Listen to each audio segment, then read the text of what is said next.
नववर्ष की आप सबको शुभकामनाएं। नया साल सबके जीवन में सुख शांति और समृद्धि लेकर के आए। आज आपको याद करने का उद्देश्य ये है कि माननीय प्रधानमंत्री श्री नरेंद्र मोदी जी ने इस देश के मजदूरों के कल्याण के लिए, गांव के विकास के लिए, देहात में की दिशा और दशा बदलने के लिए जो 20 साल पुराना मनरेगा कानून था, उसके विभिन्न क्लॉजों में संशोधन करते हुए विकसित भारत जी राम जी एक विधेयक पार्लियामेंट ने बहुमत से पास किया, जिसमें लगभग 48 घंटे चर्चा में राज्यसभा और लोकसभा में उसके बिंदुओं पर विस्तार से चर्चा हुई। विपक्ष केवल विरोध करने के लिए इसका विरोध कर रहा है, संसद में भी किया, कुछ जगह धरना रैली प्रदर्शन भी हुए। तो मैं आपको ये बताना चाहूँगा कि इसमें क्या परिवर्तन हुए हैं, लेकिन ये जो संशोधित विधेयक है, इससे वास्तव में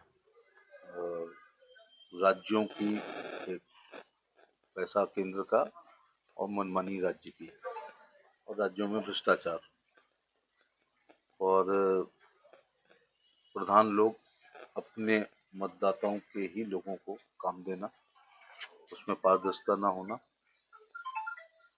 अंगूठे इत्यादि किसी के भी लगा लेना, और ज्यादातर अर्थवर्क ही हुआ है जो एक साल में यदि एक वर्षा हो गई है तो उसका फिर आकलन भी नहीं हो पाया, और देश का एक रूरल डेवलपमेंट का जो बड़ा पैसा था, मुझे लगता है यही सबसे बड़ा पैसा था, वो पानी में बह जाता था। कई बार पानी में नहीं बहता था लेकिन बहा दिया जाता था। थोड़ी अकाउंटेबिलिटी तय करने के लिए, पारदर्शिता लाने के लिए इसमें संशोधन के साथ पेश हुआ है, तो उसके कुछ प्रावधान बताऊंगा। इन योजनाओं के एक तो पहले से भी योजना थी, ग्रामीण भूमि रोजगार गारंटी कार्यक्रम, जवाहर रोजगार योजना शुरू में जो प्रधानों को GRY बहुत फेमस थी, फिर SRY बहुत फेमस थी, ब्लॉक में आती थी, रोजगार आश्वासन योजना, काम के बदले अनाज योजना, ये जनता पार्टी ने शुरू की थी 77-78 में। महाराष्ट्र रोजगार गारंटी अधिनियम 1970, अनाज राष्ट्रीय कार्यक्रम 2004 और महात्मा गांधी नरेगा 2005 जो मनमोहन सिंह जी लाए थे, और उसका उनको बहुत बड़ा लाभ भी मिला था। लेकिन राज्यों से अक्सर ये शिकायतें आती थी कि इसमें पारदर्शिता नहीं है और स्कैम होते हैं बहुत बड़े, और एक पंचायत प्रतिनिधियों की तानाशाही भी चलती है, जिस उद्देश्य के साथ कि मजदूर को 100 दिन काम मिलेगा, उसको माइग्रेशन नहीं करना पड़ेगा अन्य राज्यों में, और वो अपने घर में रह के ही काम करेगा। तो प्रायः देखा गया कि अपनी पसंद, अपनी जात, अपने फॉलोअर्स को ही काम देने का ज्यादातर रहा। ब्यूरोक्रेसी भी इसमें शामिल रही। तो अब इन ये योजनाएं थी, लेकिन ग्रामीण जल शक्ति कार्यक्रम भी आजकल चल रहा है, ग्रामीण रोजगार क्रैश योजना, राष्ट्रीय ग्रामीण रोजगार कार्यक्रम, NRP जिसे कहते हैं 1980 का। लेकिन ये जो मोदी जी लाए हैं, इससे आमूलचूल परिवर्तन होगा, और पंचायत राज विभाग जो अकेले नाली, खरंजा, जल प्रबंधन या कूड़ा प्रबंधन, वाटर हार्वेस्टिंग, चेक डैम्स, सफाई खासतौर से का ही पैसा लगता था, तो अब पंचायत राज विभाग और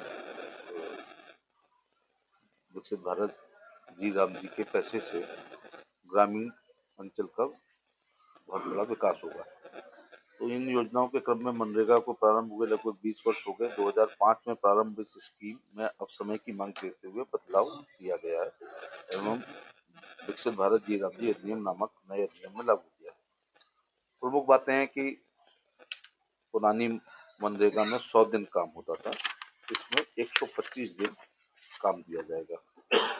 दूसरा, यदि पेमेंट नहीं हुआ है तो पेनल्टी के तौर पर राज्य को बेरोजगार भत्ता देना पड़ेगा। तीसरा, पहले सारा पैसा ही भारत सरकार का था, अब 60-40 देते हुए राज्यों के कंधों पर भी भार रहा है, जिससे अकाउंटेबिलिटी उनकी भी तय हो। मुफ्त का चंदन केस मेरे अंदर ना हो, जब उनका पैसा लगेगा तो उनको भी दर्द होगा थोड़ा सा, तो इसकी सदुपयोगिता के ऊपर वो अपनी ब्यूरोक्रेसी पर ध्यान दें। इन परिवर्तन से ग्रामीण विकास ढांचे में पुनर्संयोजन होगा। 2000